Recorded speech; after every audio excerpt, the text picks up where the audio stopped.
Hi guys, as you can see, my Lenovo screen works with my M1 Macbook Air. It didn't when I first got it, so that is why I'm making this video. I couldn't find any content of how to get your Lenovo screen to work with your M1 Mac.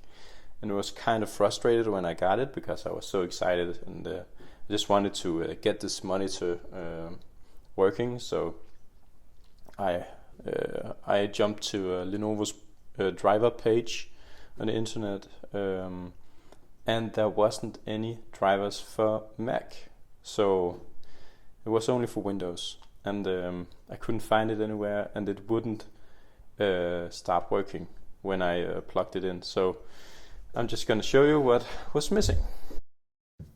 This is in Danish, but it's the same symbols. Screen.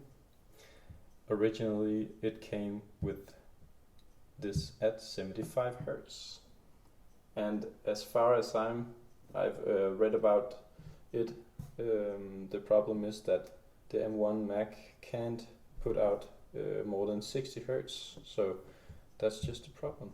You have to switch this, which is standard set to 75, at least in my experience, to 60 Hertz, and then it works. So that's how to get your Lenovo screen working with your M1 Mac.